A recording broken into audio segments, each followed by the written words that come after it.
आदि पुरख करतार करण कारण सब आपे। सर्ब रहियो भरपूर सगल घट रहियो व्यापे। व्यापत देखिए जगत जाने कौन तेरी गत। सर्ब की रखिया करे आपे हर पत। अविनाशी अविगत आपे आप उत्पत।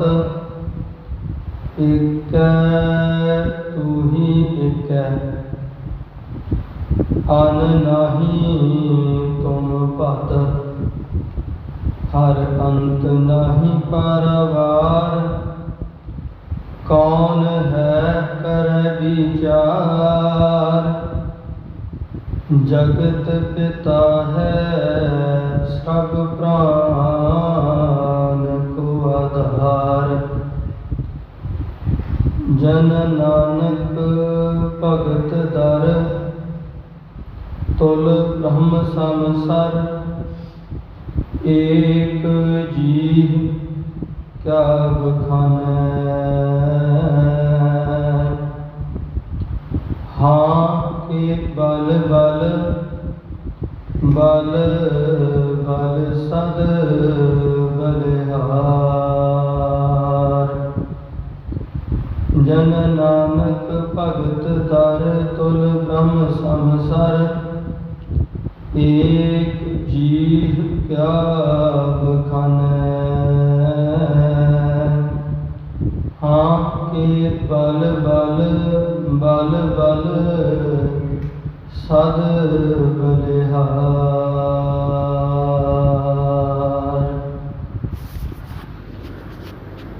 परम सम्माननीय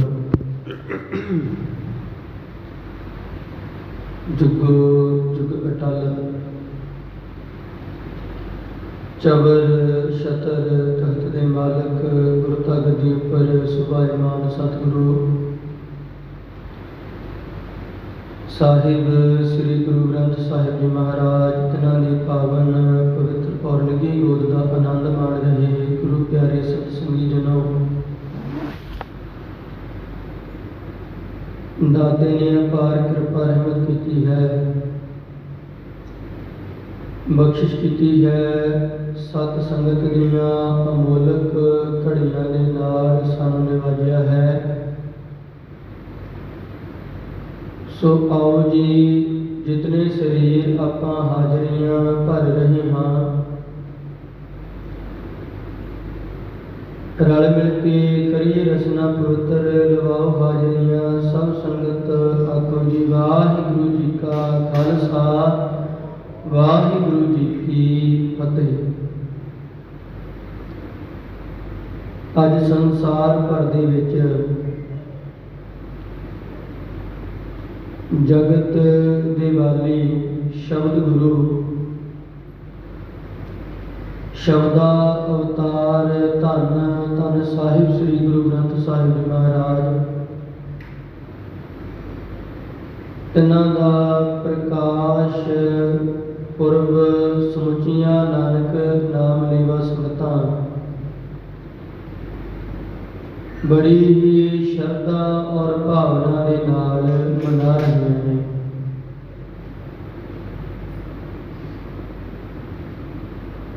सतगुरु जी ने कृपा रहमत की धन साहिब श्री गुरु अर्जन साहब महाराज जी ने जिन्हां ने जो बाणी अलग अलग पोथियां के रूप दे विच पई हुई सी, उस बाणी नूं एक जगह के उपर एकत्र करके धन साहिब श्री गुरु ग्रंथ साहिब महाराज जी का संपादन करवाया। साहिब श्री गुरु ग्रंथ साहिब महाराज जी के पावन स्वरूप की ਲਾਹੌਰ ਸ਼ਹਿਰ ਦੇ ਵਿੱਚੋਂ ਜਲਦਬੰਦੀ ਹੋਈ।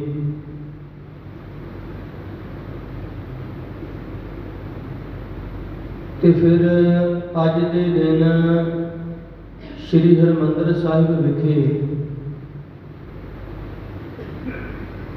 ਜੋ ਪਹਿਲਾ ਸਰੂਪ ਲਿਖਿਆ ਗਿਆ ਸੀ ਰਾਮਸਰ ਸਰੋਵਰ ਦੇ ਕਿਨਾਰੇ ਦੇ ਉੱਪਰ, ਉਸ ਬੀੜ ਦਾ ਜੋ ਪਹਿਲਾ ਪ੍ਰਕਾਸ਼ ਦਰਬਾਰ ਸਾਹਿਬ ਦੇ ਅਸਥਾਨ ਦੇ ਉੱਪਰ ਹੋਇਆ।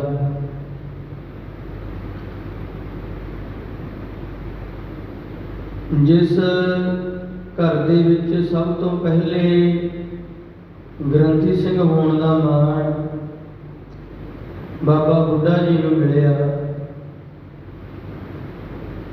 ਅਰਦਾਸ ਬੇਨਤੀ ਹੋਈ, ਸਤਿਗੁਰੂ ਜੀ ਦੇ ਪਾਵਨ ਸਰੂਪ ਦੇ ਵਿੱਚੋਂ ਮੁੱਖ ਵਾਕ ਜੋ ਪਹਿਲੀ ਵਾਰ ਸੰਗਤ ਨੇ ਸਰਵਣ ਕੀਤਾ, ਸੰਤਾਂ ਕੇ ਕਾਰਜ ਆਪ ਖਲੋਇਆ, ਹਰ ਕੰਮ ਕਰਾਵਣ ਆਇਆ ਰਾਮ।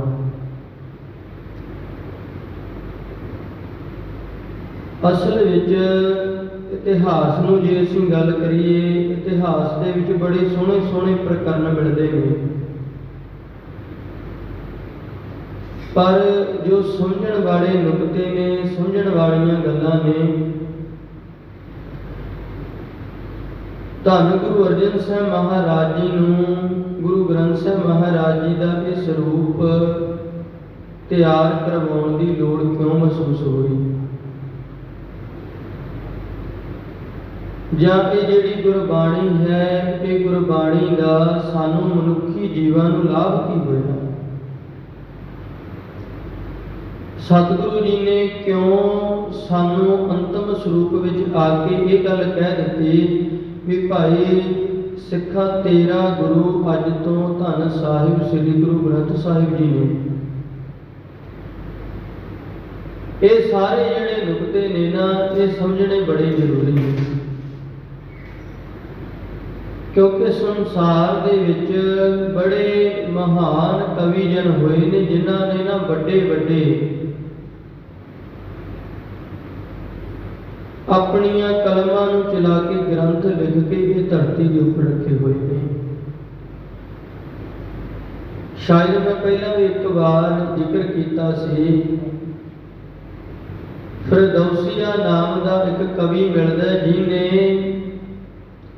ਮਹਿਮੂਦ ਗਜ਼ਨਵੀ ਦੇ ਸਮੇਂ ਸ਼ਾਹਨਾਮਾ ਨਾਮ ਦੀ ਇੱਕ ਲਿਖਤ ਲਿਖੀ, ਤੇ ਇਹ ਲਿਖਤ ਲਿਖਦਿਆਂ ਉਹ 1 ਲੱਖ ਸ਼ੇਅਰ ਸੀ ਜਿਹੜੇ ਇਹਨੇ ਲਿਖ ਗਿਆ।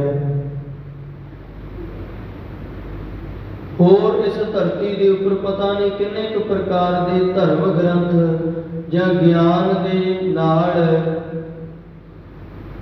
ਅਰਥ ਸ਼ਾਸਤਰ ਦੇ ਨਾਲ ਸੰਬੰਧਿਤ, ਰਾਜਨੀਤੀ ਨਾਲ ਸੰਬੰਧਿਤ, ਸ਼ਿਸ਼ੌਤ ਜੀ ਦੇ ਵਿਸ਼ੇ ਨਾਲ ਸੰਬੰਧਿਤ ਸਮਾਜਿਕ ਸਿੱਖਿਆ ਵੀ ਸਮਾਜ 'ਚ ਕਿਵੇਂ ਵਿਚਰਨਾ ਹੈ, ਬਹੁਤ ਕੁਝ ਹੈ ਜਿਹੜਾ ਇਹ ਧਰਤੀ ਦੇ ਉੱਪਰ ਲਿਖਿਆ ਗਿਆ, ਪਰ ਗੁਰਬਾਣੀ ਦਾ ਉਹਨਾਂ ਦੇ ਨਾਲ ਮਿਲਾਪ ਕੋਈ ਨਹੀਂ ਬਣਦਾ, ਕਿਉਂਕਿ ਜਿੰਨਾ ਕੁਝ ਲਿਖਿਆ ਗਿਆ ਉਹ ਸੰਸਾਰ ਦੇ ਵਿੱਚ ਕਿਵੇਂ ਵਿਚਰਨਾ ਇਹ ਸਿਖਾਉਂਦਾ ਸੀ। ਸੰਸਾਰ ਦੇ ਵਿੱਚ ਧਨ ਕਿਵੇਂ ਕਮਾਉਣਾ ਹੈ ਇਹ ਸਿਖਾਉਂਦਾ ਸੀ। ਸੰਸਾਰ ਦੇ ਵਿੱਚ ਆਪਣੇ ਆਪ ਨੂੰ ਬਚਾਉਣ ਦੇ ਲਈ ਰਾਜਨੀਤੀ ਕਿਵੇਂ ਵਰਤਣੀ ਹੈ ਇਹ ਸਿਖਾਉਂਦਾ ਸੀ। ਤੇ ਸੱਚ ਜਾਣਿਓ, ਜਿਹੜੀ ਵਿਦਿਆ ਦੇ ਵਿੱਚ ਉਸ ਕਰਤੇ ਪੁਰਖ ਮਾਲਕ ਪਰਮਾਤਮਾ ਦੀ ਯਾਦ ਨਾ ਰਹੇ, ਉਹ ਵਿਦਿਆ ਬੰਦੇ ਨੂੰ ਗਿਆਨਵਾਨ ਤੇ ਕਰਦੀ ਹੈ, ਪਰ ਐਸਾ ਗਿਆਨਵਾਨ ਬੰਦਾ ਸਮਾਜ ਦੇ ਲਈ ਘਾਤਕ ਸਿੱਧ ਹੁੰਦਾ ਹੈ, ਜਿਹੜਾ ਗੁਰੂ ਦੀ ਸਿੱਖਿਆ ਤੋਂ ਹੀਣਾ ਹੈ। ਜ਼ਿਕਰ ਮਿਲਦਾ ਇਤਿਹਾਸ ਦੇ ਵਿੱਚ, ਕਹਿੰਦੇ ਧੰਨ ਗੁਰੂ ਨਾਨਕ ਸਾਹਿਬ ਮਹਾਰਾਜ ਜੀ ਨੂੰ ਜਦੋਂ ਪੜ੍ਹਨ ਦੇ ਲਈ ਭੇਜਿਆ ਗਿਆ ਨਾ,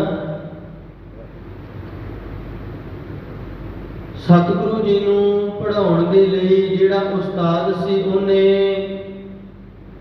ਜਿਹੜੇ ਅੱਖਰ ਸੀ ਉਹ ਅੱਖਰ ਫੱਟੀ ਦੇ ਉੱਪਰ ਪਾ ਦਿੱਤੇ। ਕਹਿੰਦਾ ਬੋਲੋ ਇਹਨਾਂ ਅੱਖਰਾਂ ਨੂੰ ਮਗਰ ਮਗਰ। ਤੇ ਧੰਨ ਗੁਰੂ ਨਾਨਕ ਸਾਹਿਬ ਮਹਾਰਾਜ ਜੀ ਨੇ ਸਵਾਲ ਕੀਤਾ, ਕਹਿੰਦੇ ਭਾਈ ਇਹ ਜਿਹੜੇ ਅੱਖਰ ਬੋਲਣ ਦੇ ਲਈ ਤੂੰ ਸਾਨੂੰ ਆਖ ਰਹੇ ਹੈ, ਇਹਨਾਂ ਦਾ ਲਾਭ ਕੀ ਹੋਏਗਾ? ਕਿਉਂ ਬੋਲਾਂ ਇਹਨਾਂ ਨੂੰ ਮੈਂ? ਲਾਭ ਕੀ ਹੋਏਗਾ ਇਹਨਾਂ ਦਾ? ਕਹਿੰਦਾ ਜੀ ਇਹ ਅੱਖਰਾਂ ਨੂੰ ਪੜ੍ਹ ਕੇ ਬੰਦਾ ਸਿਆਣਾ ਹੋ ਜਾਂਦਾ ਹੈ, ਬੰਦਾ ਗਿਆਨਵਾਨ ਹੋ ਜਾਂਦਾ ਹੈ, ਸਮਝਦਾਰ ਹੋ ਜਾਂਦਾ ਹੈ। ਪਰ ਸਤਿਗੁਰੂ ਧੰਨ ਸਾਹਿਬ ਸ੍ਰੀ ਗੁਰੂ ਨਾਨਕ ਸਾਹਿਬ ਮਹਾਰਾਜ ਜੀ ਕਹਿੰਦੇ, ਉਸਤਾਦ ਜੀ ਕਹਿੰਦੇ ਮੈਨੂੰ ਨਹੀਂ ਇਹ ਗੱਲ ਲੱਗਦੀ। ਜਿਹੜੀ ਗੱਲ ਤੁਸੀਂ ਕਹਿ ਰਹੇ ਹੋ ਨਾ ਵੀ ਅੱਖਰ ਪੜ੍ਹ ਕੇ ਅੱਖਰਾਂ ਦਾ ਗਿਆਨ ਲੈ ਕੇ ਬੰਦਾ ਸਿਆਣਾ ਹੋ ਜਾਂਦਾ, ਕਹਿੰਦੇ ਮੈਨੂੰ ਨਹੀਂ ਲੱਗਦਾ। ਕਹਿੰਦਾ ਕਿਉਂ ਨਹੀਂ ਲੱਗਦਾ? ਤੁਸੀਂ ਕੀ ਕਹਿੰਦੇ ਹੋ? ਹੁਣ ਉਹਨੂੰ ਇਦਾਂ ਲੱਗਦਾ ਵੀ ਇਹ ਤੇ ਜਿਵੇਂ ਆਮ ਬਾਲਕ ਆਉਂਦੇ ਨੇ ਉਦਾਂ ਹੀ ਹੈ, ਇਸੇ ਕਰਕੇ ਪੁੱਛਦਾ, ਕਹਿੰਦਾ ਤੈਨੂੰ ਕੀ ਲੱਗਦਾ ਭਾਈ ਦੱਸ। ਸਤਿਗੁਰੂ ਜੀ ਕਹਿੰਦੇ ਵੀ ਭਾਈ ਮੈਨੂੰ ਇਦਾਂ ਮਹਿਸੂਸ ਹੁੰਦਾ ਵੀ ਇਹ ਜਿਹੜੇ ਅੱਖਰ ਨੇ ਨਾ, ਇਹਨਾਂ ਅੱਖਰਾਂ ਨੂੰ ਪੜ੍ਹ ਕੇ ਬੰਦਾ ਇਨਸਾਨ ਬਣਨਾ ਚਾਹੀਦਾ ਸੀ, ਪਰ ਉਹ ਇਨਸਾਨ ਨਹੀਂ ਬਣਦਾ, ਹੈਵਾਨ ਬਣ ਜਾਂਦਾ। ਬੜਾ ਹੈਰਾਨ ਹੋਇਆ, ਕਹਿੰਦਾ ਜੀ ਇਦਾਂ ਕਿਵੇਂ ਬਣ ਜਾਂਦਾ? ਸਤਿਗੁਰੂ ਜੀ ਕਹਿੰਦੇ ਸੁਣ ਉਦਾਹਰਨ। ਕਹਿੰਦੇ ਭਲਿਆ ਵੇਖ ਇੱਕ ਕਰਪਟ ਸਿਸਟਮ ਜਿਹੜਾ ਰਿਸ਼ਵਤਖੋਰੀ ਦਾ ਇਹ ਸਮਾਜ ਵਿੱਚ ਚੱਲਦਾ ਹੈ। ਉਸ ਸਮੇਂ ਜਿਵੇਂ ਦਾ ਰਾਜ ਪ੍ਰਬੰਧ ਸੀ, ਸਤਿਗੁਰੂ ਜੀ ਕਹਿੰਦੇ ਭਾਈ ਵੇਖ ਕਾਜੀ ਹੋਏ ਰਿਸ਼ਵਤੀ। ਹੁਣ ਜਿਹੜੇ ਕਾਜੀ ਰਿਸ਼ਵਤਾਂ ਲੈਂਦੇ ਨੇ ਉਹ ਕਾਜੀ ਅਨਪੜ੍ਹ ਨੇ ਕਿ ਪੜ੍ਹੇ ਲਿਖੇ ਨੇ? ਪੜ੍ਹੇ ਲਿਖੇ ਨੇ, ਗਿਆਨ ਹੈ ਉਹਨਾਂ ਨੂੰ, ਪਤਾ ਵੀ ਸ਼ਰਅ ਕੀ ਕਹਿੰਦੀ ਹੈ ਕੀ ਨਹੀਂ ਕਹਿੰਦੀ। ਪਰ ਕਹਿੰਦੇ ਦੱਸ ਵੀ ਉਹ ਪੜ੍ਹ ਲਿਖ ਕੇ ਵਿਦਿਆ ਨੂੰ ਗ੍ਰਹਿਣ ਕਰਨ ਤੋਂ ਬਾਅਦ ਦੱਸ ਇਨਸਾਨ ਬਣੇ ਕਿ ਹੈਵਾਨ ਬਣੇ? ਲੋਕਾਂ ਨੂੰ ਸਿੱਧਾ ਰਸਤਾ ਦਿਖਾਉਣ ਦੀ ਜਗ੍ਹਾ ਉਹਨਾਂ ਨੇ ਜਿਹਨੇ ਰਿਸ਼ਵਤ ਦੇ ਦਿੱਤੀ ਨਿਆਂ ਉਹਦੇ ਪੱਖ 'ਚ ਕਰ ਦਿੰਦੇ ਨੇ।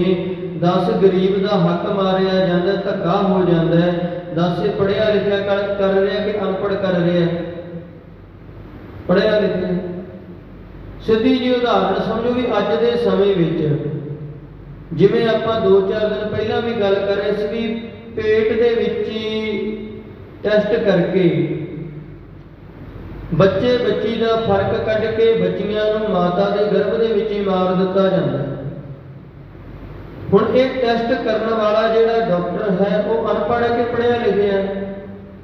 ਪੜ੍ਹਿਆ ਲਿਖਿਆ, ਸਭ ਪਤਾ ਹੈ। ਅਨਪੜ੍ਹ ਬੰਦਾ ਥੋੜਾ ਜਾਣਦਾ ਵੀ ਇਹਨਾਂ ਮਸ਼ੀਨਾਂ ਨੂੰ ਕਿਵੇਂ ਚਲਾਉਣਾ ਹੈ, ਕਿਵੇਂ ਪਤਾ ਕਰਨਾ ਹੈ ਚੀਜ਼ ਨੂੰ। ਅਨਪੜ੍ਹ ਨਹੀਂ ਜਾਣਦਾ, ਪੜ੍ਹਿਆ ਲਿਖਿਆ ਜਾਣਦਾ ਹੈ। ਇਸੇ ਕਰਕੇ ਸਤਿਗੁਰੂ ਜੀ ਸਮਝਾਉਂਦੇ ਨੇ, ਕਹਿੰਦੇ ਭਾਈ ਪੜ੍ਹ ਲਿਖ ਕੇ ਬੰਦਾ ਇਨਸਾਨ ਨਹੀਂ ਬਣਦਾ। ਜਦੋਂ ਆਪਣੇ ਆਪ ਬਾਰੇ ਸੋਚਦਾ ਨਾ, ਰਾਜਨੀਤੀ ਨੂੰ ਪੜ੍ਹਿਆ ਤੇ ਰਾਜਨੀਤੀ ਇਹ ਕਹਿੰਦੀ ਹੈ ਚਾਣਕਿਆ ਨੀਤੀ ਦੇ ਵਿੱਚ, ਕਹਿੰਦੇ ਬੰਦੇ ਦਾ ਧਰਮ ਹੈ ਬੰਦਾ ਆਪਣੇ ਪਰਿਵਾਰ ਦੀ ਰਾਖੀ ਕਰੇ, ਆਪਣੀ ਪਤਨੀ ਦੀ ਰਾਖੀ ਕਰੇ, ਆਪਣੇ ਘਰ ਦੀ ਰਾਖੀ ਕਰੇ, ਇਹ ਬੰਦੇ ਦਾ ਧਰਮ ਹੈ। ਪਰ ਜੇ ਕਹਿੰਦੇ ਕਿਤੇ ਸੰਕਟ ਬਣ ਆਵੇ, ਫਿਰ ਕਹਿੰਦੇ ਆਪਣੀ ਇਸਤਰੀ, ਆਪਣੇ ਬੱਚੇ, ਆਪਣੇ ਘਰ ਬਾਰੇ ਨਾ ਸੋਚੇ, ਫਿਰ ਆਪਣੇ ਆਪ ਨੂੰ ਕਿਵੇਂ ਬਚਾਉਣਾ ਇਹ ਮਾਇਨੇ ਰੱਖਦਾ ਹੈ। ਹੁਣ ਰਾਜਨੀਤੀ ਇਹ ਕਹਿੰਦੀ ਹੈ ਵੀ ਆਪਣੇ ਆਪ ਨੂੰ ਬਚਾ, ਘਰ ਜਾਂਦਾ ਜਾਵੇ, ਬੱਚੇ ਜਾਂਦੇ ਨੇ ਜਾਣ ਦੇ, ਇਸਤਰੀ ਜਾਂਦੀ ਹੈ ਜਾਣ ਦੇ, ਆਪਣੇ ਆਪ ਨੂੰ ਬਚਾ। ਹੁਣ ਏਦਾਂ ਦੀ ਬਿਰਤੀ ਵਾਲਾ ਬੰਦਾ, ਇਹਨੂੰ ਆਪਾਂ ਇਨਸਾਨ ਹੀ ਨਹੀਂ ਕਹਿ ਸਕਦੇ ਵੀ ਇਹ ਇਨਸਾਨ ਹੈ। ਲੋੜ ਸਮੇਂ ਜਿਹੜਾ ਆਪਣੇ ਬੱਚਿਆਂ ਦੀਆਂ ਜ਼ਿੰਮੇਵਾਰੀਆਂ ਤੋਂ ਭਗੌੜਾ ਹੋ ਕੇ ਭੱਜ ਜਾਏ, ਇਨਸਾਨ ਕਾਹਦਾ?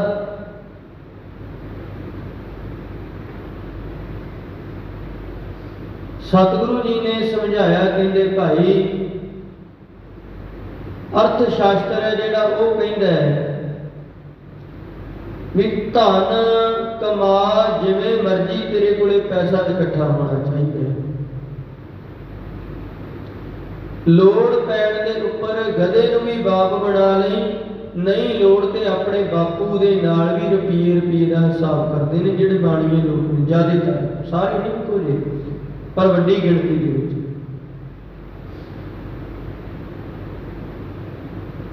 हुण मतलब प्रस्ती बन गई है अंदर।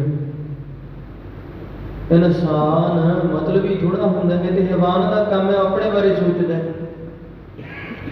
सतगुरु जी कहते उस्ताद जी पढ़ी हुई विद्या ने इंसान नहीं ये बनाना, इहदे ते हैवान बना देना, हैवान बन जाएगा बंदा। कहता जी फिर तुसी किवें कहंदे हो भी इंसान बनेगा, इंसान किवें बनदा है? सतगुरु जी कहते भाई एक चीज जिंदगी दे विच वेखी, वो करते पुरख मालिक परमात्मा की याद जे हिरदे दे विच है ना, कुल संसार दे विच जे मालिक परमात्मा के ददारे हुंदे ने। इंसान इंसान तां रह सकदा जे रब नूं भुल गया, इंसान हैवान बन जाता है, शैतान बन जाता है। सतगुरु जी ने पट्टी का उपदेश जिहड़ा सी वो उस उस्ताद नूं सुनाया। कल्ले कल्ले अखर दे नाल सतगुरु जी ने ज्ञान जिहड़ा सी उहनूं वो ज्ञान दिता। सतगुरु जी दे नाल किते मुलाकात हुई दक्षिण दिशा दे विच ओंकारेश्वर नाम दा मंदिर, उथों दे पुजारी दे नाल सतगुरु जी ने उहदे नाल विचार चर्चा करके दक्षिणी ओंकार जिहड़ी गुरबाणी सी वो उचारी। उस गुरबाणी दे विच भी सतगुरु जी ने कल्ले कल्ले अखर दे प्रथाए ज्ञान जिहड़ा सी वो ज्ञान झोली दे विच पाया कि इस सस्से तो की उपदेश लेना है,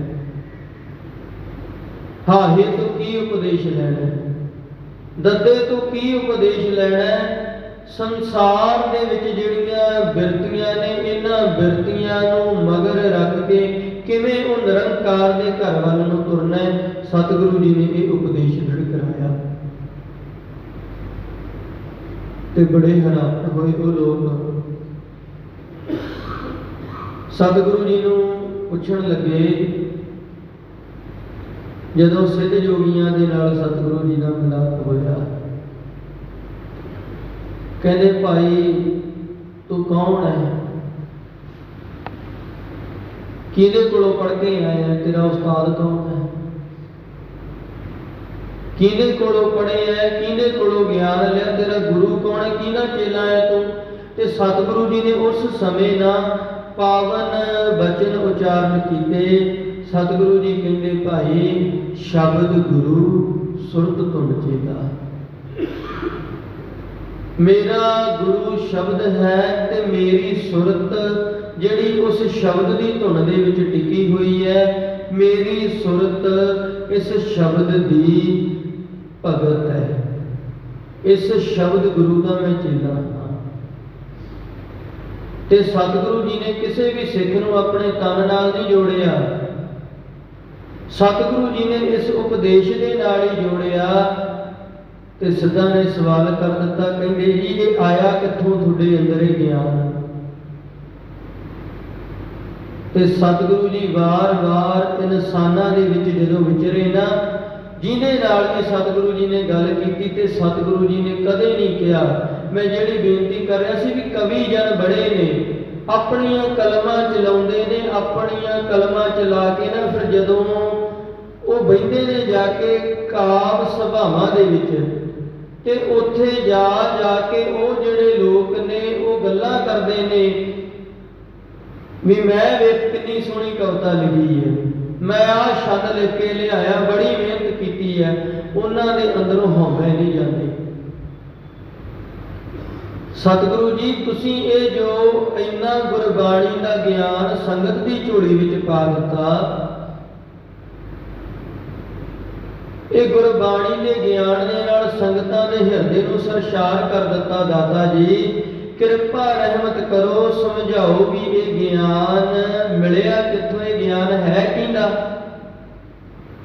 ਤੇ ਸਤਿਗੁਰੂ ਜੀ ਨੇ ਉਸ ਸਮੇਂ ਉਪਦੇਸ਼ ਦ੍ਰਿੜ ਕਰਾਇਆ। ਕਹਿੰਦੇ ਹਉ ਆਪੋ ਬੋਲਣਾ ਜਾਣਦਾ, ਮੈਂ ਨਹੀਂ ਜਾਣਦਾ।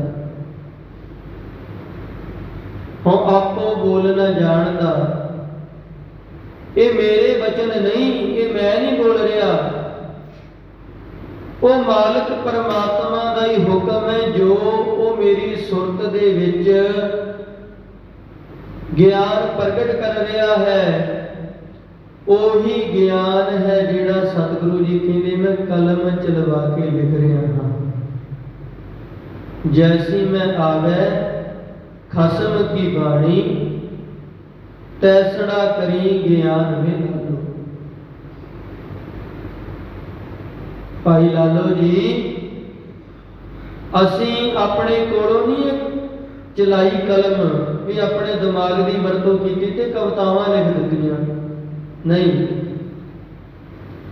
ਇਹ ਉਸ ਕਰਤੇ ਪੁਰਖ ਮਾਲਕ ਪਰਮਾਤਮਾ ਦੀ ਕਿਰਪਾ ਰਹਿਮਤ ਹੋਈ ਹੈ। ਧੁਰ ਕੀ ਬਾਣੀ ਆਈ, ਉਹ ਗਿਆਨ ਉਸ ਮਾਲਕ ਪਰਮਾਤਮਾ ਸ਼ਬਦ ਗੁਰੂ ਦੇ ਨਾਲ ਜਦੋਂ ਮੈਂ ਜੁੜਿਆ, ਉਸ ਸ਼ਬਦ ਗੁਰੂ ਦੀ ਕਿਰਪਾ ਰਹਿਮਤ ਵਾਪਰੀ, ਸ਼ਬਦ ਗੁਰੂ ਦੀ ਬਖਸ਼ਿਸ਼ ਹੋਈ ਵੀ ਹਿਰਦੇ ਰੂਪੀ ਘਰ ਦੇ ਵਿੱਚ ਗਿਆਨ ਜਿਹੜਾ ਸੀ ਉਹ ਪ੍ਰਗਟ ਹੋਇਆ। ਤੇ ਇਹ ਗਿਆਨ ਉਸ ਗੁਰੂ ਦਾ ਦਿੱਤਾ ਹੋਇਆ ਹੈ। ਭਾਈ ਲਾਲੋ ਇਹ ਗਿਆਨ ਮੇਰਾ ਨਹੀਂ। ਹਾਲੇ ਕਿ ਗੁਰੂ ਨਾਨਕ ਸਾਹਿਬ ਮਹਾਰਾਜ ਜੀ ਕਰਨ ਕਾਰਨ ਸਮਰੱਥ ਨੇ, ਆਪ ਨਾਰਾਇਣ ਕਲਾ ਧਾਰ ਜਗ ਮੈਂ ਪਰਵਰਿਓ।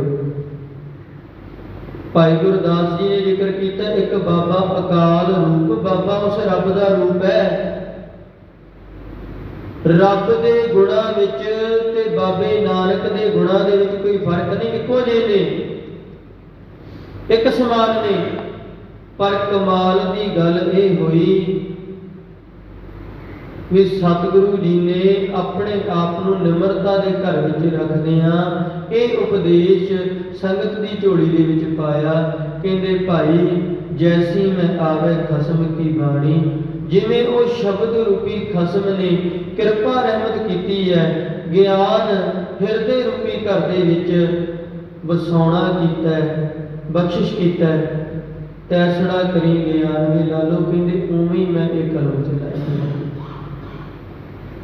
ਗੁਰੂ ਨਾਨਕ ਸਾਹਿਬ ਮਹਾਰਾਜ ਜੀ ਪੋਥੀਆਂ ਦੇ ਉੱਪਰ ਬਾਣੀ ਜਿਹੜੀ ਸੀ ਉਹ ਲਿਖਿਆ ਕਰਦੇ ਸਨ, ਨਾਲ ਉਹਨਾਂ ਦੇ ਸਿੱਖ ਸਨ। ਇਸੇ ਪ੍ਰਕਾਰ ਗੁਰੂ ਅੰਗਦ ਸਾਹਿਬ ਮਹਾਰਾਜ ਜੀ ਨੇ ਗੁਰਬਾਣੀ ਜਿਹੜੀ ਸੀ ਉਹ ਸੰਸਾਰ ਦੇ ਮਨੁੱਖਾਂ ਨੂੰ ਤਾਰਨ ਦੇ ਲਈ ਉਚਾਰਨ ਕੀਤੀ। ਜਿਸ ਗੁਰਬਾਣੀ ਗੁਰੂ ਨੇ ਜਿਨ ਮਾਨਸ ਤੇ ਦੇਵਤੇ ਕੀਏ, ਕਰਤ ਨਾ ਲਾਗੀ ਵਾਰ ਵਰਗੀ ਅਵਸਥਾ। ਭਾਈ ਲਹਿਣੇ ਨੂੰ ਬਖਸ਼ਿਸ਼ ਕੀਤੀ ਤੇ ਭਾਈ ਲਹਿਣਾ ਜੀ ਜਿਹੜੇ ਕਿ ਗੁਰੂ ਅੰਗਦ ਸਾਹਿਬ ਮਹਾਰਾਜ ਜੀ ਦੇ ਸਰੂਪ ਦੇ ਵਿੱਚ ਦੂਸਰੇ ਰੂਪ ਦੇ ਵਿੱਚ ਸਿੱਖਾਂ ਦੇ ਗੁਰੂ ਬਣੇ। ਗੁਰਤਾ ਗੱਦੀ ਨੂੰ ਸੰਭਾਲਿਆ ਸਤਿਗੁਰੂ ਜੀ ਨੇ। ਐਸੇ ਦੀਨ ਦਿਆਲ ਸਤਿਗੁਰੂ ਜੀ ਧੰਨ ਸਾਹਿਬ ਸ੍ਰੀ ਗੁਰੂ ਅੰਗਦ ਸਾਹਿਬ ਮਹਾਰਾਜ ਜੀ ਨੇ ਜਿਹੜੇ ਆਪਣੀ ਰਸਨਾ ਤੋਂ ਜੋ 62-63 ਦੇ ਕਰੀਬ ਜਿਹੜੇ ਸ਼ਲੋਕ ਸੀ ਉਚਾਰਨ ਕਰਨਾ ਕੀਤੇ। ਗੁਰੂ ਅਮਰਦਾਸ ਮਹਾਰਾਜ ਜੀ ਨੇ ਆਪ ਜਿੱਥੇ ਗੁਰਬਾਣੀ ਨੂੰ ਗਾਇਆ, ਗੁਰਬਾਣੀ ਨੂੰ ਸੁਣਿਆ, ਗੁਰਬਾਣੀ ਜਿਹੜੀ ਸੀ ਉਸ ਗੁਰਬਾਣੀ ਨੂੰ ਹਿਰਦੇ ਰੂਪੀ ਘਰ ਦੇ ਵਿੱਚ ਵਸਾਇਆ। ਆਪਣੀ ਬੁੱਧੀ ਦੇ ਵਿੱਚੋਂ ਜੋ ਰੱਬੀ ਗਿਆਨ ਸੀ, ਰੂਹਾਨੀਅਤ ਨੂੰ ਪ੍ਰਗਟ ਕੀਤਾ ਉਸ ਗਿਆਨ ਦੇ ਦੁਆਰਾ।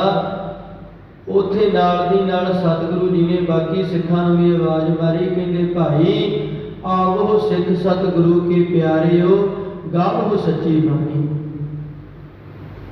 ਕਹਿੰਦੇ ਸਿੱਖੋ ਐਵੇਂ ਕੋਈ ਕੱਚੀਆਂ ਪਿਲੀਆਂ ਜੀਆਂ ਗੱਲਾਂ ਨਾ ਕਰਦੇ ਫਿਰਿਓ,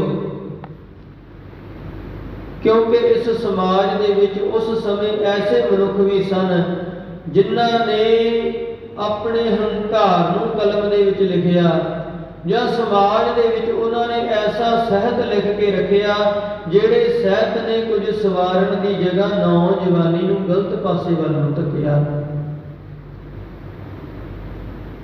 ਇਹ ਹੀਰ ਰਾਂਝੇ, ਸੱਸੀ ਪੁੰਨੂ, ਮਿਰਜ਼ਾ ਸਾਹਿਬਾਂ ਦੇ ਕਿਸੇ ਕੋਈ ਨਵੇਂ ਨਹੀਂ, ਇਹ ਸਤਿਗੁਰੂ ਜੀ ਦੇ ਸਮੇਂ ਤੋਂ ਹੀ ਚੱਲੇ ਆ ਰਹੇ ਸਨ। ਦਮੋਦਰ ਵਰਗੇ ਜਿਹੜੇ ਕਵੀ ਸਨ, ਨਾਲ ਦੀ ਨਾਲ ਸਤਿਗੁਰੂ ਗੁਰੂ ਅਮਰਦਾਸ ਮਹਾਰਾਜ ਜੀ ਦੇ ਸਮਕਾਲੀ ਸੀ। ਤੇ ਲੋਕ ਇਦਾਂ ਹੀ ਕਰਿਆ ਕਰਦੇ ਸਨ, ਸਭਾ ਦੇ ਵਿੱਚ ਉਹਨਾਂ ਨੂੰ ਬੁਲਾ ਲੈਣਾ, ਸਭਾ ਦੇ ਵਿੱਚ ਇਕੱਠੇ ਹੋ ਜਾਣਾ, ਫਿਰ ਉੱਥੇ ਕਿਸੇ ਨੇ ਜਿਹੜੇ ਉਹਨਾਂ ਨੇ ਆਪਣੇ ਸੁਣਾਇਆ ਕਰਨੇ, ਕਿਸੇ ਨੇ ਜਿਹੜੇ ਉਹਨਾਂ ਨੂੰ ਲੋਕਾਂ ਨੂੰ ਸੁਣਾਇਆ ਜਾਣਾ, ਤੇ ਲੋਕ ਜਿਹੜੇ ਨੇ ਉਹਨਾਂ ਨੇ ਨਾਲੇ ਤੇ ਧਨ ਦਿਆ ਕਰਨਾ, ਨਾਲੇ ਸਮਾਂ ਬਰਬਾਦ ਕਰਿਆ ਕਰਨਾ, ਨਾਲੇ ਵਾਹ-ਵਾਹ ਕਰਿਆ ਕਰਨੀ। ਜਿਵੇਂ ਅੱਜ ਵੀ ਜਦੋਂ ਘਰ ਦੇ ਵਿੱਚ ਅਸੀਂ ਕੋਈ ਸਮਾਗਮ ਕਰਦੇ ਹਾਂ, ਸਾਨੂੰ ਪੜ੍ਹੀ ਸੁਣੀ ਗੁਰਬਾਣੀ ਦੇ ਉੱਤੇ ਤੇ ਭਰੋਸਾ ਹੀ ਨਹੀਂ ਆਉਂਦਾ, ਲੱਗਦਾ ਹੀ ਨਹੀਂ ਵੀ ਜਿਹੜੀ ਗੁਰਬਾਣੀ ਅਸੀਂ ਪੜ੍ਹੀ ਹੈ, ਜਿਹੜਾ ਗੁਰੂ ਦਾ ਉਪਦੇਸ਼ ਅਸੀਂ ਸੁਣਿਆ ਹੈ, ਇਹ ਗੁਰੂ ਦਾ ਉਪਦੇਸ਼ ਜਿਹੜਾ ਵੀ ਇਹ ਬਹੁਤ ਹੈ। ਕਾਹਲੀ ਪਈ ਹੁੰਦੀ ਹੈ ਵੀ ਕਦੋਂ ਗੁਰੂ ਗ੍ਰੰਥ ਸਾਹਿਬ ਮਹਾਰਾਜ ਜੀ ਦਾ ਸਰੂਪ ਸਾਡੇ ਘਰ ਦੇ ਵਿੱਚੋਂ ਜਾਵੇ, ਕਦੋਂ। ਤੇ ਅਸੀਂ ਆਪਣੇ ਆਪ ਨੂੰ ਜਿਵੇਂ ਸਮਾਜ ਦੇ ਮਨੁੱਖ ਨੇ ਉਹ ਜਿਉਂਦੇ ਨੇ ਉਹਨਾਂ ਦੇ ਵਿੱਚ ਦਿਖਾ ਸਕੀਏ ਕਿ ਅਸੀਂ ਜਿਹੜੇ ਆ ਤੁਹਾਡੇ ਵਰਗੀਆਂ ਬੜੇ ਖਾਸ ਆ, ਤੁਹਾਡੇ ਨਾਲ ਵੱਧ ਧਨ ਖਰਚਦੇ ਹਾਂ, ਵੱਧ ਪੈਸਾ ਖਰਚਦੇ। ਫਿਰ ਅੱਧੀ ਰਾਤ ਤੱਕ ਡੀਜੇ ਲਾ ਲਾ ਕੇ ਨੱਚਦੇ ਨੇ, ਸ਼ਰਾਬਾਂ। ਜਿਹੜੇ ਘਰ ਦੇ ਵਿੱਚ ਗੁਰੂ ਗ੍ਰੰਥ ਸਾਹਿਬ ਮਹਾਰਾਜ ਜੀ ਦਾ ਸਰੂਪ ਲਿਆਂਦਾ ਹੁੰਦਾ, ਉੱਥੇ ਹੀ ਇਹ ਸਾਰੇ ਦਾ ਸਾਰਾ ਕੰਮ ਹੁੰਦਾ। ਤੇ ਪੁੱਛੀਏ ਸਿੱਖ ਅਸੀਂ ਗੁਰੂ ਗ੍ਰੰਥ ਸਾਹਿਬ ਜੀ ਦੀ, ਗੁਰੂ ਗ੍ਰੰਥ ਸਾਹਿਬ ਮਹਾਰਾਜ ਜੀ ਤੋਂ ਸੇਧ ਲਈਏ। ਸਤਿਗੁਰੂ ਜੀ ਬਖਸ਼ਿਸ਼ ਕਰੋ, ਦੱਸੋ ਕਿ ਕੱਚੇ ਪਿੱਲੇ ਗਾਣਿਆਂ ਦੀਆਂ ਧੁਨਾਂ ਦੇ ਉੱਪਰ ਨੱਚਣਾ ਤੇਰੇ ਸਿੱਖ ਦਾ ਕਰਮ ਹੈ? ਸਤਿਗੁਰੂ ਜੀ ਇਹ ਨਸ਼ਾ ਕਰਦੇ ਨੇ, ਨਸ਼ੇ ਦੀ ਵਰਤੋਂ ਕਰਨਾ ਤੇਰੇ ਸਿੱਖ ਦਾ ਧਰਮ ਹੈ? ਸਤਿਗੁਰੂ ਜੀ ਨੇ ਇੱਕ ਉਪਦੇਸ਼ ਤੇ ਇਹ ਦ੍ਰਿੜ ਕਰਾਇਆ, ਕਹਿੰਦੇ ਆਵੋ ਸਿੱਖ ਸਤਿਗੁਰੂ ਕੇ ਪਿਆਰਿਓ, ਗਾਵੋ ਸੱਚੀ ਬਾਣੀ। ਸੱਚੀ ਬਾਣੀ ਨੂੰ ਗਾਉਣਾ ਕਰਿਓ, ਝੂਠ ਨਾ ਜ਼ਿੰਦਗੀ ਦੇ ਵਿੱਚ ਕੋਈ ਲੈ ਆਇਓ। ਸਤਿਗੁਰੂ ਜੀ ਨਿਸ਼ਾਨੀ ਕੀ ਹੈ, ਪਰਖੀ ਹੈ ਕਿਵੇਂ ਵੀ ਸੱਚ ਕੀ ਹੈ ਤੇ ਝੂਠ ਕੀ ਹੈ। ਸਤਿਗੁਰੂ ਜੀ ਨੇ ਨਾਲ ਹੀ ਉਪਦੇਸ਼ ਦਿੱਤਾ, ਕਹਿੰਦੇ ਭਾਈ ਸਤਿਗੁਰ ਬਿਨਾ ਹੋਰ ਕੱਚੀ ਹੈ ਬਾਣੀ। ਸਤਿਗੁਰੂ ਜੀ ਦੇ ਉਪਦੇਸ਼ ਤੋਂ ਬਿਨਾ ਜਿਤਨਾ ਕੁਝ ਵੀ ਬੰਦਿਆ ਤੂੰ ਸੁਣ ਰਿਹਾ ਹੈ, ਉਹ ਸਾਰਾ ਕੁਝ ਕੱਚੀ ਹੈ, ਕੱਚੀ। ਸਤਿਗੁਰੂ ਬਿਨਾ ਹੋਰ ਕੱਚੀ ਹੈ ਬਾਣੀ, ਬਾਣੀ ਤਾਂ ਕੱਚੀ, ਸਤਿਗੁਰ ਬਾਝੋਂ ਹੋਰ ਕੱਚੀ ਬਾਣੀ। ਕਹਿੰਦੇ ਕੱਚੇ, ਸੁਣਦੇ ਕੱਚੇ, ਕਹਿੰਦੇ ਕਹਿਣ ਵਾਲੇ ਵੀ ਕੱਚੇ ਨੇ, ਸੁਣਨ ਵਾਲੇ ਵੀ ਕੱਚੇ ਨੇ। ਕੱਚੀ ਆਖ ਵਖਾਣੀ, ਜਿਨ੍ਹਾਂ ਨੇ ਇਹਨੂੰ ਵੇਖਿਆ, ਵਿਚਾਰ ਕੇ ਆਪਣੀ ਜ਼ਿੰਦਗੀ ਦੇ ਵਿੱਚ ਲੈ, ਕਈ ਏਦਾਂ ਦੇ ਹੁੰਦੇ ਨੇ। ਪੰਜਾਬ ਦੀ ਨੌਜਵਾਨੀ ਦਾ ਘਾਣ ਏਦਾਂ ਹੀ ਹੋ ਰਿਹਾ, ਜਿਵੇਂ ਦਾ ਗੀਤਾਂ ਦੇ ਵਿੱਚ ਸੁਣਦੇ ਨੇ ਉਵੇਂ ਦੇ ਬਣਨ ਦੀ ਕੋਸ਼ਿਸ਼ ਕਰਦੇ ਨੇ, ਜਿਵੇਂ ਦਾ ਸਿਨੇਮੇ ਦੇ ਵਿੱਚ ਵੇਖਦੇ ਨੇ ਉਵੇਂ ਦਾ ਬਣਾਉਣ ਦੀ ਕੋਸ਼ਿਸ਼ ਕਰਦੇ ਨੇ ਆਪਣੇ ਆਪ ਨੂੰ। ਉਹ ਕੱਚ ਜਿਹੜਾ ਸੀ, ਝੂਠੀ ਬਿਰਤੀ ਸੀ ਜਿਹੜੀ, ਉਹ ਹਿਰਦੇ ਰੂਪੀ ਘਰ ਦੇ ਵਿੱਚ ਆ ਗਈ। ਤੇ ਸਤਿਗੁਰੂ ਜੀ ਕਹਿੰਦੇ ਭਾਈ ਇਸੇ ਕਰਕੇ ਤੇਰਾ ਪਾਰ ਉਤਾਰਾ ਨਹੀਂ ਹੋ ਸਕਦਾ ਨਾ, ਤੇਰਾ ਨਹੀਂ ਬਣਨਾ ਕੁਝ ਭਾਈ, ਤੇਰਾ ਪਾਰ ਉਤਾਰਾ ਨਹੀਂ। ਸਤਿਗੁਰੂ ਜੀ ਸਮਝਾ ਰਹੇ ਨੇ, ਕਹਿੰਦੇ ਭਾਈ ਗੁਰਮੁਖਾ ਆਪਣੀ ਜ਼ਿੰਦਗੀ ਦੇ ਵਿੱਚ ਇਹ ਲੈ ਕੇ ਚੱਲਣਾ ਸੀ। ਤੇ ਸਤਿਗੁਰੂ ਜੀ ਇਹ ਨਸ਼ਾ ਆਦਿਕ ਕਰਦੇ ਨੇ, ਤੁਸੀਂ ਕੀ ਕਹਿੰਦੇ ਹੋ? ਸਤਿਗੁਰੂ ਜੀ ਕਹਿੰਦੇ ਭਾਈ ਹੁਣ ਵੇਖੋ, ਜਿਹੜਾ ਆਪਣੇ ਆਪ ਨੂੰ ਗੁਰੂ ਗ੍ਰੰਥ ਸਾਹਿਬ ਮਹਾਰਾਜ ਜੀ ਦਾ ਸਿੱਖ ਕਹਿੰਦੇ ਸੁਣ ਕੇ ਜਾਇਓ,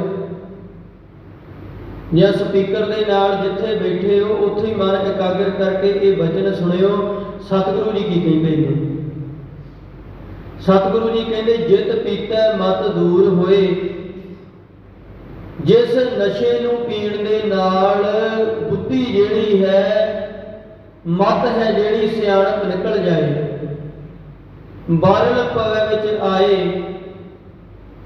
अपना पराया ना पछाणी, अपने पराए की पहचान भुल जाती है। सतगुरु जी कहते ऐसा जिहड़ा नशा है भाई जिंदगी दे विच, जित पीता खसम विसर, रब भी भुल गया ते रब की कचहरी दे विच शर्मशार होना पएगा। सतगुरु जी कहते ऐसा नशा ना जिंदगी च करी सका, भुल के भी ना करी, भुल के भी ना करी। हुण असीं सिख ते गुरु साहिब दे कहने अपने आप को, पर गुरु का उपदेश असीं मनना कोई भी नहीं, गुरु का उपदेश कमाउणा कोई भी नहीं। सतगुरु अमरदास महाराज साहिब जी ने बख्शिश की। गुरु रामदास साहिब महाराज जी ने 30 रागां दे विच गुरबाणी सी जिहड़ी उचारण करना की। गुरबाणी का ज्ञान संगत की झोली दे तक लैके आए। ऐसे दीन दयाल सतगुरु जिन्हां दे उपर मालिक की ऐसी कृपा हुई, उस रब दे अगे झुकदे ते बड़े मिलदे होणगे, पर यह एक पहला ते आखिरी प्रमाण मिलदा है जिथे इस गल का जिक्र मिलता भी सिक्खी अते संगति पार ब्रह्म कर नमस्कारिया। सिख संगतां ने ते सतगुरु जी दे अगे नमस्कारा करनियां ही सी, सिखां ने ते शीस नवाउणे ही सी, पर वो मालिक परमात्मा जी की ऐसी कृपा पार ब्रह्म कर नमस्कारिया। धन गुरु रामदास साहिब महाराज जी वो शख्सियत ने जिन्हां दे अगे रब दा भी शीस झुक गया, जिन्हां दे अगे उस मालिक परमात्मा नूं भी शीस झुकाउणा पिया। ऐसे दीन दयाल सतगुरु जी करण कारण समर्थ। ते सतगुरु जी जदों गुरता गद्दी के उपर विराजमान होए ते धन गुरु अमरदास महाराज जी कहते कोई दिल की गल, दिल दे विच कोई बलबला होवे बयान करो। कहते जो हमारी विद होती मेरे सतगुरा, सा विद तुम हर जानो आपे। मेरे अंदर की चल रहा है, मैं किवें जिउ रहा सी, मेरी हालत की सी मालिका तू आप ही जानता है। मैं लाहौर दियां गलियां दे विच रुलण वाला यतीम, माता पिता बचपन दे विच अकाल चलाना कर गए। मेरे ताए चाचियां ने मेरी बांह नहीं पकड़ी। दातिया वेख मेरी नानी मैनू बांह पकड़ के तेरे जन्म स्थान वाले नगर, तेरे प्रकाश स्थान वाले नगर बासर के ले आई। ते दातिया तू ते बचपन तो ही मैनू वेखदा आ रहा, मैं किवें निक्के निक्के हत्थां दे नाल घुंगणियां वेच वेच के अपने घर का गुजारा किया। किवें साबित तुम्हार जान हो आपे। सतगुरु जी तुसी जानते हो सारा कुछ, जानी जानो। हम रुलते फिरते कोई बात ना पूछता, किसे ने मेरी बात नहीं पूछी दातिया। जदों मैं लाहौर दियां गलियां दे विच रुलदा फिरदा सी, किसे ने मेरी बांह नहीं पकड़ी। गुर सतगुर संग कीरे हम थापे दातिया, इथे तू ही बख्शिश रहमत कर दिती। कीड़ियां वांग रुलन वाले नूं पातशाहियां बख्श दित्तियां। मेरा की ज्ञान है, मैं की कहना दातिया, इते सारी की सारी वडियाई तेरी हुई है। धन गुरु रामदास साहिब महाराज जी जिन्हां ने 30 रागां दे विच गुरबाणी जिहड़ी सी वो गुरबाणी लिखी, गुरबाणी उचारण की। धन गुरु अर्जन साहब महाराज जी का समा आया। धन गुरु अर्जन साहब महाराज जी ने भी 30 रागां दे विच बाणी जिथे उचारण करना की, ਉੱਥੇ ਸਤਿਗੁਰੂ ਧੰਨ ਗੁਰੂ ਅਰਜਨ ਸਾਹਿਬ ਮਹਾਰਾਜ ਜੀ ਦੇ ਸਮੇਂ ਨਾ ਹੁਣ ਪ੍ਰਿਥੀ ਚੰਦ ਹੈ ਜਿਹੜਾ ਸਤਿਗੁਰੂ ਜੀ ਦਾ ਵੱਡਾ ਭਾਈ, ਉਹ ਆਪਣਾ ਹੱਕ ਗੁਰਤਾ ਗੱਦੀ ਦੇ ਉੱਪਰ ਸਮਝਦਾ ਸੀ ਵੀ ਮੈਂ ਵੱਡਾ ਪੁੱਤਰ ਸੀ, ਮੈਨੂੰ ਗੁਰਤਾ ਗੱਦੀ ਮਿਲਣੀ ਚਾਹੀਦੀ ਸੀ। ਉਹਨੇ ਸਾਰੇ ਢੰਗ ਤਰੀਕੇ ਅਪਣਾਏ, ਜਿੰਨਾ ਢੰਗ ਤਰੀਕਿਆਂ ਦੇ ਨਾਲ ਗੁਰਤਾ ਗੱਦੀ ਉਹਦੇ ਤੱਕ ਆ ਸਕੇ। ਰਾਜੇ ਨਵਾਬ ਸੂਬਿਆਂ ਤੱਕ ਪਹੁੰਚ ਕੀਤੀ, ਜਿਹੜੇ ਵੀ ਉਸ ਸਮੇਂ ਦੇ ਵੱਡੇ ਵੱਡੇ ਅਹੁਦੇਦਾਰ ਸਨ ਰਾਜਨੀਤਿਕ, ਇੱਥੋਂ ਤੱਕ ਉਹਦਾ ਵਸ ਜਦੋਂ ਨਹੀਂ ਚੱਲਿਆ, ਉਹਨੇ ਗੁਰੂ ਘਰ ਦੇ ਵੱਲ ਨੂੰ ਆਉਣ ਵਾਲੀਆਂ ਸੰਗਤਾਂ ਨੂੰ ਰਸਤੇ ਵਿੱਚ ਰੋਕ ਲਿਆ ਕਰਨਾ। ਜਿਹੜੀਆਂ ਰਸਤਾਂ ਵਸਤਾਂ ਧਨ ਸੀ ਉਹਨਾਂ ਦੀ ਸੇਵਾ ਸੰਗਤ ਤੋਂ ਲੈ ਲਿਆ ਕਰਨੀ, ਤੇ ਪ੍ਰਸ਼ਾਦਾ ਪਾਣੀ ਛਕਣ ਦੇ ਲਈ ਸੰਗਤ ਜਿਹੜੀ ਹੈ ਉਹ ਗੁਰੂ ਅਰਜਨ ਸਾਹਿਬ ਮਹਾਰਾਜ ਜੀ ਦੇ ਘਰ ਵੱਲ ਭੇਜ ਦਿਆ ਕਰਨੀ। ਇੱਕ ਸਮਾਂ ਉਹ ਵੀ ਆਇਆ ਜਿਸ ਸਮੇਂ ਲੰਗਰ ਦੇ ਵਿੱਚ ਸਿਰਫ ਤੇ ਸਿਰਫ ਜਿਹੜੇ ਭੁੱਜੇ ਛੋਲੇ ਸੀ, ਇਹਨਾਂ ਛੋਲਿਆਂ ਨੂੰ ਵਰਤਾਉਣ ਤੱਕ ਦੀ ਨੌਬਤ ਆ ਗਈ। ਤੇ ਭਾਈ ਗੁਰਦਾਸ ਜੀ ਵਰਗੇ ਸਿੱਖਾਂ ਨੇ ਜਦੋਂ ਵੇਖਿਆ ਵੀ ਏਦਾਂ ਹੋ ਰਿਹਾ ਹੈ, ਸੰਗਤ ਨੂੰ ਗੁੰਮਰਾਹ ਕੀਤਾ ਜਾ ਰਿਹਾ ਹੈ ਪ੍ਰਿਥੀ ਚੰਦ ਵੱਲੋਂ,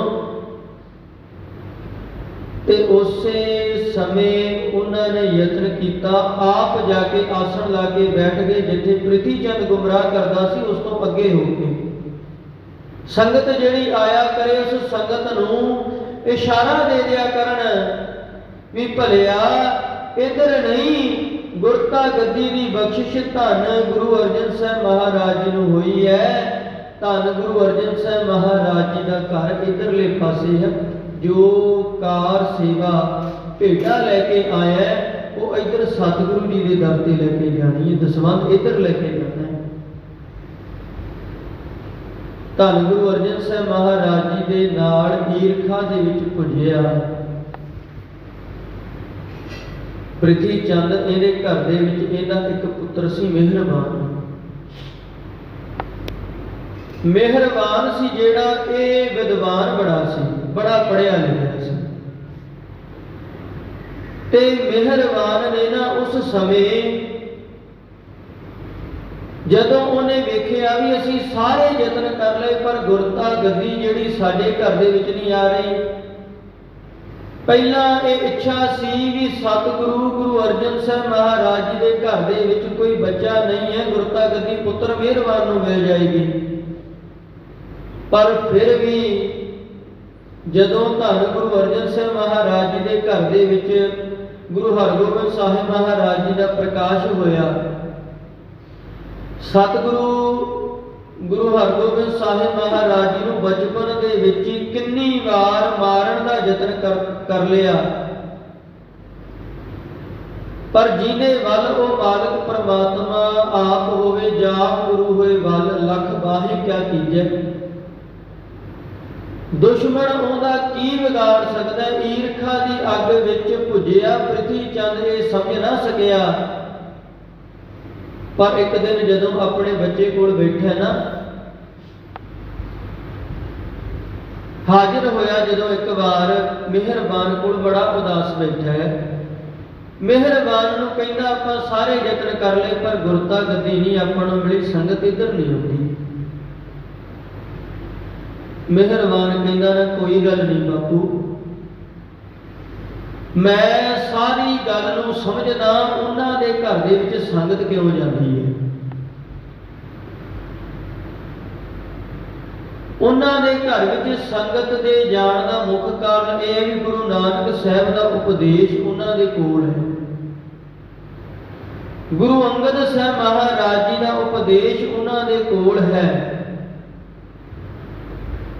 ਗੁਰੂ ਅਮਰਦਾਸ ਮਹਾਰਾਜ ਜੀ ਦੀਆਂ ਰਚਨਾਵਾਂ ਨੇ ਜਿਹੜੀਆਂ, ਉਹ ਤੁਹਾਡੇ ਮਾਮੇ ਮੋਹਨ ਜੀ ਕੋਲ ਪਈਆਂ ਨੇ। ਉਹ ਰਚਨਾਵਾਂ ਜਿਹੜੀਆਂ ਨੇ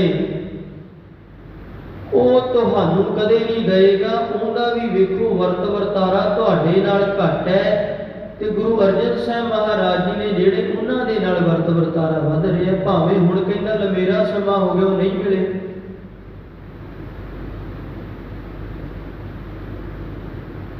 गुरु रामदास साहिब महाराज जी की जिहड़ी बाणी है, दादा जी की जिहड़ी बाणी है, वो जिहड़ी सारी है वो बाणी भी गुरु अर्जन साहब महाराज जी कोल है। उन्हां दे घर विच संगत तां जांदी है, सच्ची बाणी है उन्हां कोल, सच। पर बापू जिहड़ी गल मैं सोची है ना, ये गल दे मुताबिक जे आपां चलांगे ना, अपने घर विच भी संगत आया करो। वेख उन्हां दे घर दे विच जिहड़ी बाणी है ना, भावें गुरबाणी लिखी गुरु नानक साहब महाराज जी ने, भावें गुरु अंगद साहब महाराज जी, भावें गुरु अमरदास जी ते भावें गुरु रामदास महाराज जी की बाणी है, उस बाणी दे विच उन्होंने नानक दी मोहर है जिहड़ी वो मोहर नहीं हटण दित्ती। गुरु अर्जन साहब महाराज जी की जिहड़ी बाणी है, नानक छाप नहीं उन्होंने विचों जाण दित्ती, नानक दी मोहर तो पासे नहीं होए। ते बापू कविता ते मैं भी लिख ही लेना, जे आपां नानक छाप दे हेठ कविता लिख के लोकां नूं सुणाईए, भोलियां भालियां संगतां नूं की पता लगना, लोकां नूं की पता लगना भी सच की है झूठ की है। लोग जिहड़े ने उन्होंने ते नानक दा नाम सुन के अपने घर दे विच आउण लग जाना है। ते बंसावली नामां दे लिखारी भाई केसर सिंह छिब्बर ने इस गल का जिक्र किया है, कहते मेहरबान पुत पृथ्वी दा कविसड़ी करे। गुरबाणी ने लिखिया कविसड़ी, कविश्री कहते लिखिया करे, कवितावां लिखिया करे, पारसी हिंदवी नाले गुरमुखी पढ़े। जिवें सतगुरु जी जिहड़े इलाके दे विच गए सन, सतगुरु जी ने उन्हां इलाकिਆਂ ਦੀਆਂ ਭਾਸ਼ਾਵਾਂ ਜਿਹੜੀਆਂ ਸੀ ਉਹ ਗੁਰਬਾਣੀ ਦੇ ਵਿੱਚ ਵਰਤੀਆਂ ਸੀ। ਇਸੇ ਪ੍ਰਕਾਰ ਇਹ ਵੀ ਫਾਰਸੀ ਦੇ ਅੱਖਰ ਵੀ ਵਿੱਚ ਵਰਤਿਆ ਕਰੇ।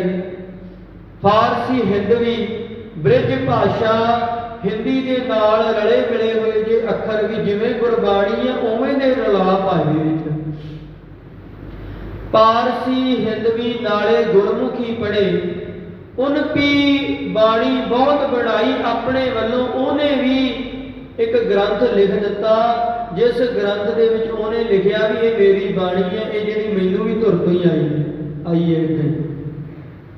इनकी बाणी बहुत बढ़ाई, भोग नानक जी का ही पाई। ते जिन्नी कवितावां लिखणियां उन्हें उन्हां दे अंत दे विच उन्हें नानक शब्द लिख देना अंत दे विच।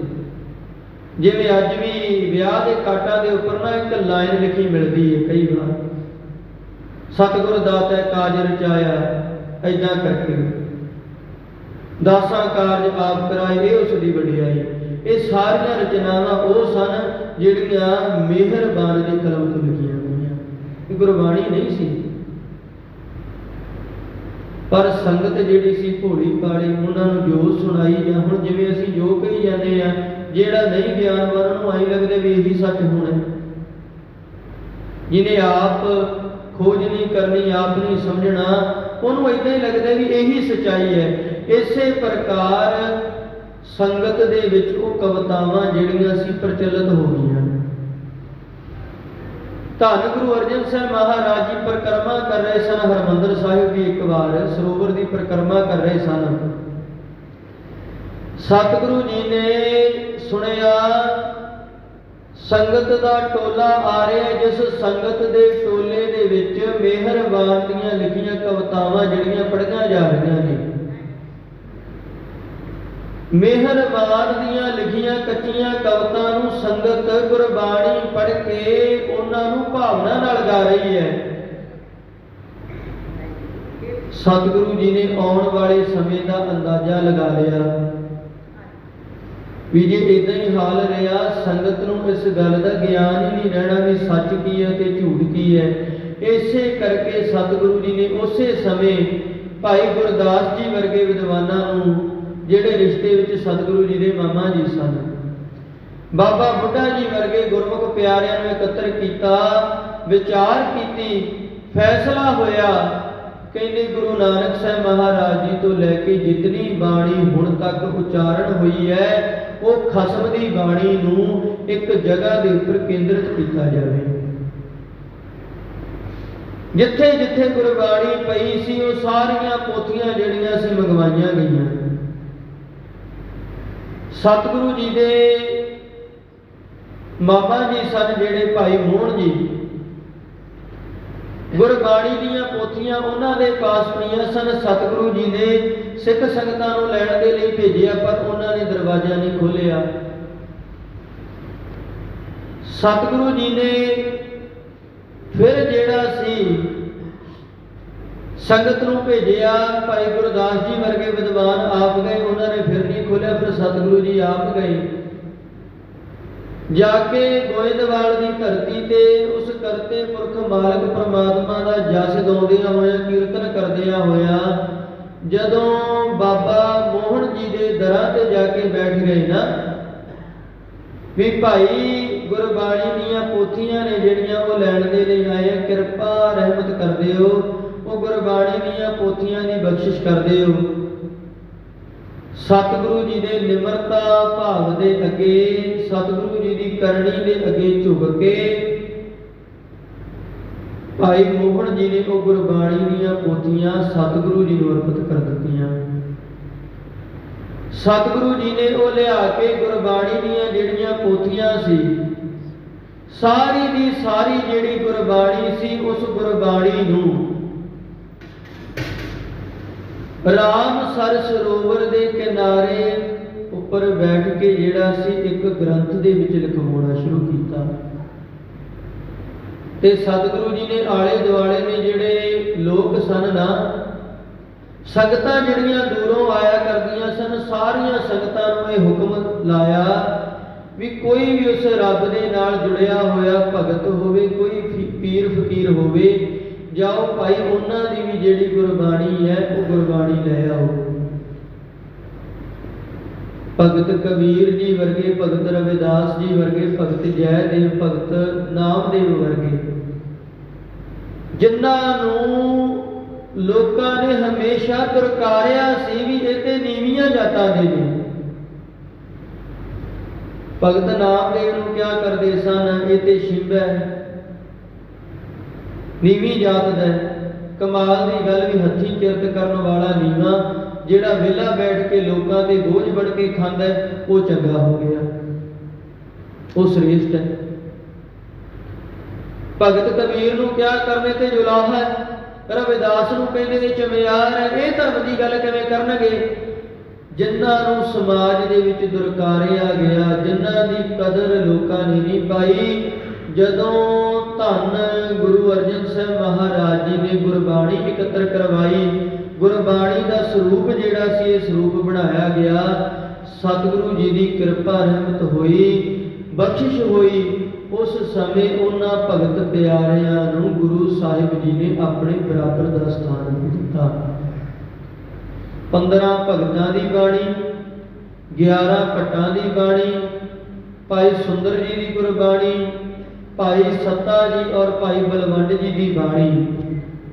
इसे प्रकार इस गल नूं लैके शंका चलदा है, पर भाई मरदाना जी नूं संबोधन होके धन गुरु नानक साहब महाराज जी ने जिहड़े शब्द उच्चारण कीते वो गुरबाणी, सारी की सारी जिहड़ी गुरबाणी सी सतगुरु जी ने वो धन साहिब श्री गुरु ग्रंथ साहब महाराज जी के स्वरूप दे विच अंकित करवाई, रागबद्ध बनाया। पहला जपजी साहिब की गुरबाणी सोदर दे 5 शब्द, सो पुरख दे 4 शब्द, कीर्तन सोहला गुरबाणी, 13 अंग तक जिहड़ी ये गुरबाणी सी, ये गुरबाणी नूं अंकित किया गया। इस तो अगे श्री राग, फिर माझ राग, गौड़ी राग, गौड़ी तो बाद आसा राग, इसे प्रकार सतगुरु जी ने फिर 30 राग जिहड़े सी बड़ी तरतीबवार, सारे जिहड़े वो राग सी उन्हां रागां दे विच भगत साहिबानां दी बाणी, गुरु साहिबानां दी बाणी जिहड़ी सी अंगत करवाई ते हर राग दा प्रबंध बड़ा सोहना कीता। सतगुरु जी ने सब तो पहला गुरु नानक साहब महाराज जी की बाणी लिखवाई, फिर गुरु अंगद साहब महाराज जी, गुरु अमरदास जी, गुरु रामदास जी, गुरु अर्जन साहिब जी। पहला जो एक तुके शब्द सन उन्हां दा सरलेख होना, दो पदियां दा, फिर ते पदे, फिर चौपदे, फिर अष्टपदियां, फिर 12 ने ਜਿਹੜੀਆਂ ਜਾਂ ਵੱਡੀਆਂ ਜਿਹੜੀਆਂ ਗੁਰਬਾਣੀਆਂ ਨੇ, ਜਿਵੇਂ ਸੁਖਮਨੀ ਸਾਹਿਬ ਹੋ ਗਿਆ, ਦੱਖਣੀ ਓੰਕਾਰ ਹੋ ਗਿਆ, ਇਦਾਂ ਜਿਹੜੀਆਂ ਵੱਡੀਆਂ ਗੁਰਬਾਣੀਆਂ, ਆਨੰਦ ਸਾਹਿਬ ਦੀ ਗੁਰਬਾਣੀ ਹੋ ਗਈ, ਉਹਨਾਂ ਨੂੰ ਲਿਖਵਾਇਆ ਕਰਨਾ। ਹਰ ਰਾਗ ਦੀ ਇੱਕ ਬੜੀ ਸੋਹਣੀ ਤਰਤੀਬ ਬਣਾਈ ਤੇ ਬੜਾ ਸੋਹਣਾ ਅੰਕ ਪ੍ਰਬੰਧ ਸੀ ਜਿਹੜਾ ਸਤਿਗੁਰੂ ਜੀ ਨੇ ਉਹ ਕੀਤਾ, ਜਿਸ ਦੇ ਕਰਕੇ आने वाले समय तक भी जिन्ना मर्जी कोई यत्न कर ले, धन गुरु ग्रंथ साहब महाराज जी की गुरबाणी दे विच रला नहीं कोई पा सकता। धन गुरु ग्रंथ साहब महाराज जी की गुरबाणी दे विच मिलावट नहीं कोई कर सकता। यत्न किया एजेंसियां ने भी मेरा दे भजन ने जिहड़े वो विच पाए जाण, पर उन्हां नूं अंक प्रबंध ही समझ नहीं आया भी ये सिस्टम की है। धन साहिब श्री गुरु अर्जन साहब महाराज जी ने ये गुरबाणी का जिहड़ा स्वरूप सी ये तैयार करवाया। जिक्र मिलता कहते उस समय कुछ ऐसे मनुख जिन्हां ने अपनिया हंकार की प्रवृत्ति वालियां कवितावां जिहड़ियां सी लिखियां वो लिख के आए। कान्हा, पीलू, छज्जू वर्गे, शाह हुसैन वर्गे, जिन्हां ने जदों अपनिया कवितावां लिआंदियां भी ये भी लिखो जी, सतगुरु जी कहते सुनाओ। उन्होंने गल की, एक कहता मैं उही रे, सतगुरु जी कहते भी तेरी कविता च हंकार झलकदा नहीं। दूसरा कहता भी चुप वेड़े चुप वेड़े बोलण दी नहीं, कहता मैं बोलना ही नहीं जदों तुसीं साडी गल ही नहीं सुनदी। सतगुरु जी कहते फिर भाई जाओ, पर जिहड़ी हंकार की प्रवृत्ति दे विचों तुसीं ये कविता लिखदे हो, ये कविता नूं गुरबाणी दे विच जगह नहीं मिलदी। एक बेनती मैं इत्थे होर करां, वेखो गुरु अर्जन साहब महाराज जी तक महला 5वां तक गुरबाणी मिलदी है, जिहड़ा पहला स्वरूप सतगुरु जी ने लिखवाया सी।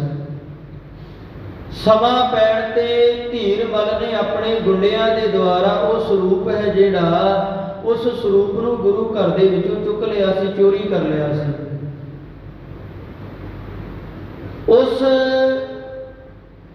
बीड़ दे विच, उस स्वरूप दे विच जिहनूं अजकल करतारपुर वाली बीड़ आखिया जाता है, उहदे विच गुरु तेग बहादुर महाराज जी की गुरबाणी नहीं।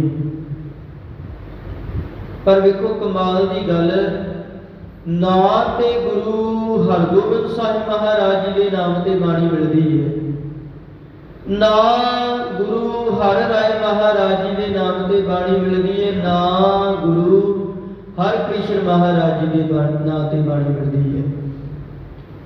इसका बड़ा बड़ा कारण है। जेड़ी कविता मेहरबान लिखदा सी ना, संगत उलझ जाए, इसे करके वो अपनी कविता के उपर महला 6वां लिखिया करता सी। मेहरबान दे घर दे विच पुत और उहदा पोता होए हर जी ते चतुर्भुज, अपने पिता दे सुभाव के मुताबिक चलदियां इन्हां ने भी अपनियां कवितावां लिखियां, पर इन्हां ने सरलेख महला 7वां ते महला 8वां लिखिया। महला 6वां, महला 7वां, महला 8वां जिहड़ी मेहरबान दी कविता सी, जां इहदी अंश वंश दे विच जिहड़ी काव्य प्रणाली चली, उन्हां दे विच इन्हां ने ये जिहड़ा सी ये यतन कीता इदां कि असीं भी गुरबाणी लिखदे हां। पर कमाल की गल, धन साहिब श्री गुरु अर्जन साहिब महाराज जी की दूर अंदेशी भी किते संगत जिहड़ी है वो संगत गुमराह ना हो जाएगी। इधर भी महला छेवां ते इधर भी महला छेवां, महल्ले छेवें दे नाम दे उपर गुरबाणी नहीं मिलती, महल्ले 7वें दे नाम उपर गुरबाणी नहीं मिलती, महल्ले 8वें दे नाम उपर गुरबाणी नहीं मिलती। 8वें ते आके उन्होंने बंद कर दी अपनी कलम, जोर ला के हप के वेख्या कुछ नहीं हल होंदा। ते इधर सतगुरु धन गुरु तेग बहादुर महाराज जी ने अगे फिर महला 9वां दे सरलेख हेठ जिहड़ी गुरबाणी सी वो गुरबाणी उचारण की। ऐसे दीन दयाल सतगुरु जी जिन्हां दा पावन स्वरूप जिंदा मुढ़ किवें तैयार होया, ये इतिहासक विचार जिहड़े ने आपां सरवण कीते ने। बस 2 मिनट का समा मैं होर लैना है कि गुरबाणी है जिहड़ी इहनूं पढ़दे ते असीं रोज़ हां, सुनदे असीं रोज़ हां। पढ़ी सुनी बाणी का लाभ वेखो किन्ना है। सतगुरु जी कहते सतगुर की बाणी सत स्वरूप है, गुरबाणी सच स्वरूप है, गुरबाणी बणी है। गुरबाणी सच का रूप है। गुरबाणी पढ़ के सिखा तेरी जिंदगी विच सच आना चाहिए। पर एक गल ध्यान दे विच रखियो, सतगुरु जी ने यह भी कहा है, सेवक सिख पूजन सब आवे, सब गावे हर हर उत्तम बाणी। बड़े सिख ने जिहड़े गुरु की पूजा करन दे लई गुरु घर आउंदे ने, गुरबाणी नूं गाउंदे ने, पढ़दे ने। गाविया सुनिया तिनका हर थाए पावै, जिन सतगुर की आज्ञा सत सत कर मानी। पर यह गाया होया सुनिया होया लाभदाई उन्होंने लिए हुंदा जिहड़े गुरमुख जन गुरु के उपदेश नूं सच करके मन लेंदे ने, अपनी जिंदगी दे विच प्रमाण कर लेंदे ने। सो संगत जी जिहड़ा उपदेश असीं सुणदे आ, उपदेश नूं हिरदे रूपी घर विच वसाईए, उपदेश साडी जिंदगी नूं सवारन वाला होवे। वेखो गुरु ग्रंथ साहिब महाराज जी के दर ते असीं रोज़ आने हैं, पर जे उपदेश नूं मनण लग जाइए साडी जिंदगी सोहनी बन जाएगी। खैर असीं अपनी अज की जिंदगी वाल झाती मारीए तो बहुत घट साडी जिंदगी विच इदां दी अवस्था है। असीं बहुता समा संसार दे कारां विहारां च लगाउने आ, मन उधर डोलदा रहिंदा, गुरबाणी नहीं हिरदे च वसदी। सब प्यारिओ सो यतन करया करो, भावें थोड़ा समा संगत विच बैठिया करो, बिरती एकाग्र करके बैठिया करो, गुरु के उपदेश नूं सुनिया करो, उपदेश नूं हिरदे रूपी घर च वसाया करो। विचारां ते बहुत ने जिन्नियां मर्जी कर लईए। सतगुरु जी कृपा रहमत करन, भुल्लां गलतियां दी खिमा, फिर साडे ये लोक सुखीए परलोक सुहेले, नानक हर प्रभ आपे मिले। वाहिगुरु जी का खालसा, वाहिगुरु जी की फतेह।